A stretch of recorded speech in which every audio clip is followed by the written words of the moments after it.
Going on, everybody? This is Afro Think Tank. Now, sometimes Africans and Caribbeans and other black people from the diaspora, wherever they come from, when they come to America, they usually move into locations where they're populated, their group is populated, their ethnic group is populated in order to survive.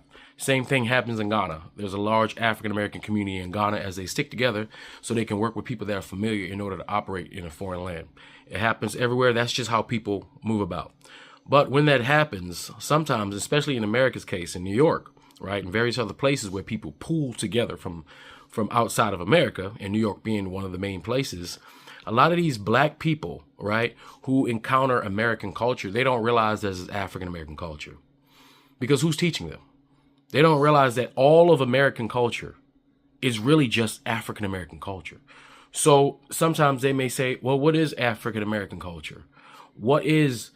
Or you may hear them say, oh, African Americans don't have a culture, right? Compared to the culture that they're coming from. Because Africans are coming from the original culture, right? So their understanding of culture is that original culture, right? And then you got Caribbeans who they're coming from a Caribbean culture because they got like a monolithic, way of living because most of the Caribbean is just black people mixed with some Indians. Right, mixed with some Indians, but for the most part, it's black culture and it's not in contrast with any other culture. In America, we live as a black nation within a nation, right? And the difference between us is we have all these white people, right, in America who are the majority for now, right, who have been using our culture and whitewashing it, right? All America is just black culture, all music. All the food is inspired. Even some of the way we speak English, the language, how we do it, the dialects, a lot of that is influenced with African culture, right? So when you get a Caribbean or African person coming to America and they see American culture, they're thinking American, white, just general American culture, not knowing that most of the things that they see as American culture is just African American culture that white people are practicing and enjoying and cosplaying as. Right? They don't realize the things that they enjoy are things that we've created. They don't even realize the things the technology that they see, most of that is things that we invented. Right? Most of the world don't know the things that make their nations modern are things that were invented by us. And that's on a global scale. Right? So this Caribbean lady, she actually broke it down from her perspective. We can't expect people who are not African Americans to understand the African American experience. We can't expect people who are not African American to understand African American history because we have to teach it to them or they're going to have to learn it from somewhere else. And everybody's not coming to America, right, and just going to their African American history class and learning the totality of African American history. It would take you years. It would take decades to learn African American history as deep and rich as it is. It would take several courses, PhD level, to fully grasp the history and the contributions of African Americans in America, right? And the thing is, in the age of information, you got to realize the internet is relatively new. We're talking about my generation. I remember when there was no internet. I remember when there was no computer. Everybody didn't have a computer, right? So it's a relatively new thing. So access to information is brand new. It's still brand new. Even though we have generations that are being born in the early 2000s who didn't know that they used to have to connect the internet into the wall with the Ethernet. They think Wi-Fi was just the way internet was. You understand? So as we are in the age of information and people are just now learning bits and pieces, as you can clearly see, the white power structure in America is doing everything they can to erase it because they don't want to know. Because American history is the story of the African Americans surviving the transatlantic slave trade and surviving chattel slavery. That's American history. American history is African Americans surviving domestic terrorism from an entire group of people, white Europeans. American history is African Americans fighting against discrimination in every institution all the way up to present day. That's American history. So when we talk about like black history, African American history, and we have other Caribbeans and Caribbeans and continental Africans who don't seem to take all that in consideration, they can be highly insensitive, right? It's because they just don't know. They're not educated on it. But that's our job to do that. But sometimes we drop the ball and we don't educate because we're too busy entertaining. We're too busy waiting for Friday to come so we can utilize mindless entertainment to get over the 5-day work week that we was just slaving for. right? And when everybody gets in that grind, when they come to America, coming from places where they don't have repetitive bills, they get into that repetitive bill cycle. Now they working 9 to 5, working their asses off. All they got is the weekend. They just entertaining themselves as well. Nobody's sitting there learning. People get out of high school. Most people get out of high school. They don't learn. They don't teach themselves. They're not self-taught. Not everybody is into that because you're just trying to survive.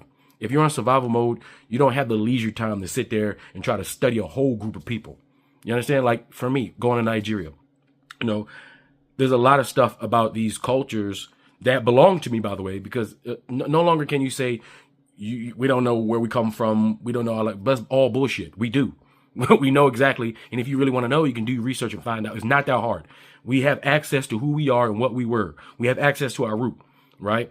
But at the same time, there's a lot about each individual nation, Yoruba, Igbo, that we got to learn. And it will take a damn near lifetime to learn that. So if it take a damn near lifetime to learn about one group of people, the Igbos, a damn near lifetime to learn one group of people, the Akan, damn near one lifetime to learn about the Denke. You're talking about deep and complicated history that involves education, involves music, it involves traditions, it involves spirituality, it involves deities and all kinds of things, right? So as hard it is for us to go there, the people who are going to Africa to learn these things, like I said, it takes a lifetime. So you can't expect them to come here and learn everything just like that, especially when they have to survive in this country where you have repetitive bills and a work, hustle mentality, all right?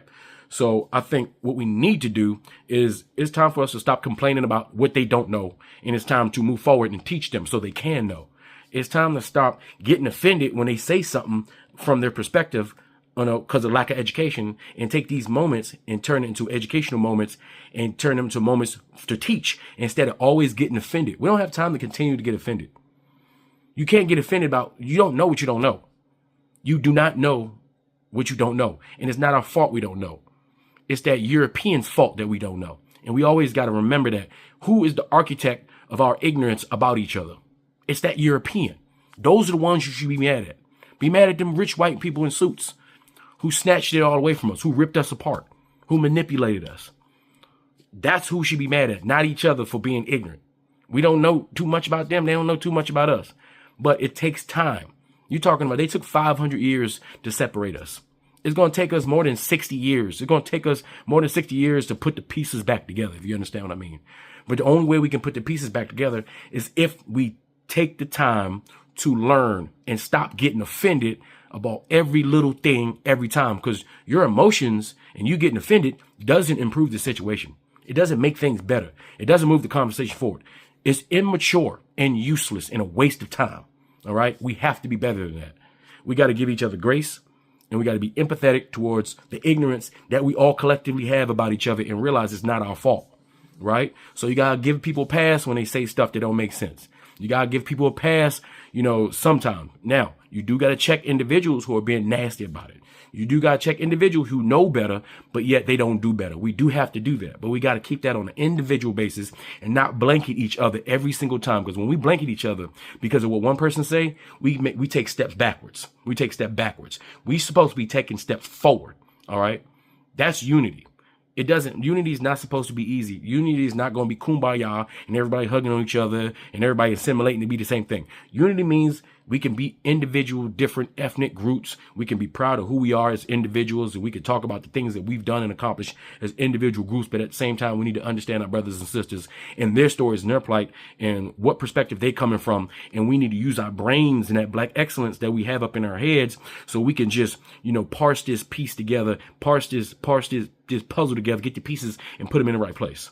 All right. So we have to be more mature than we have been in the past. We have to be more mature than having a bunch of panels where you have a bunch of people circle jerking in a goddamn echo chamber complaining about somebody hurting their feelings or somebody not understanding this or somebody not realizing that. You understand? So I'm gonna let this lady speak, and she should be anybody with common sense, it should make sense to you. All right. Anyway, you guys tell me what you think in the comment section. It's Afro Think Tank. Learn something, teach something. I'm out.